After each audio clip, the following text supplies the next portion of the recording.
Estoy en el desierto, sin agua. Necesito que me ayude. Don Eli, informes del susodicho que vamos buscando, por favor. Nosotros, el grupo de Águilas del Desierto, ayudamos a buscar personas desaparecidas y restos de migrantes que perdieron la vida intentando cruzar la frontera de México con Estados Unidos. En el agua está una bolsa negra. Sí, es un cuerpo. Están tirados en medio del desierto, que prácticamente es un cementerio toda la frontera.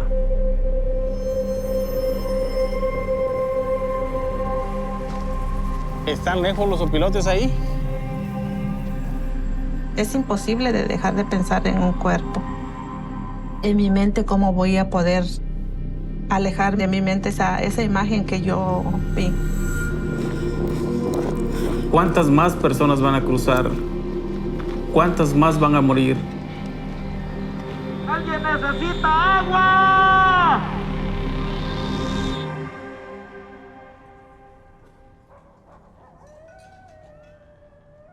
Thanks for your time, thanks for your film. I know you live in Quebec.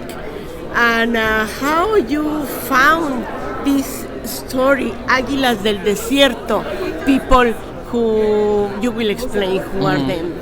Well, I read about them on in a newspaper.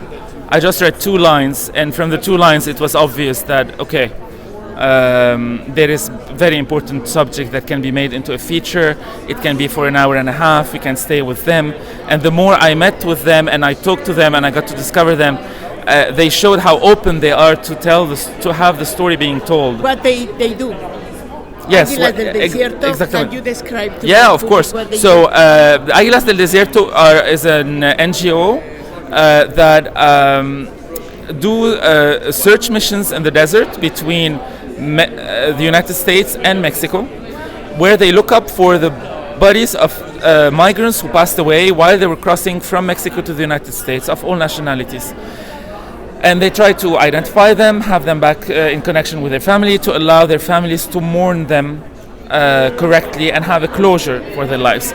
And they have been doing this for 15 years. And Eli and Maricela, particularly, who are the main participants in the movie, have been involved in that because Eli's brother and nephew, cousin, passed away in this way. And he has to identify them. Yes. Right? Yes, he went in the desert and he saw them and he had to identify them, and it stuck in his mind so much that he ended up dedicating his life actually to try to find the bodies and help the migrants who are stuck in the desert. Mm-hmm. What do you think, you and me, we are immigrants here in Canada, and what do you think about all these thousands of lives that they try to cross, but because of different policy, they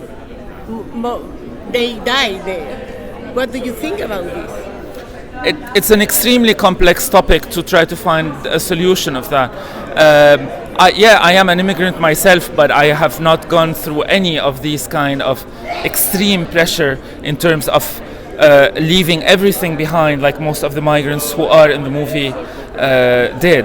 Leaving everything behind, start walking from between night and day without having time to pack anything because they have been threatened within their own country. They start walking and trying to cross multiple countries before they even reach the border, and then at the border the last straw is the desert and the policies that are receiving them from the other side.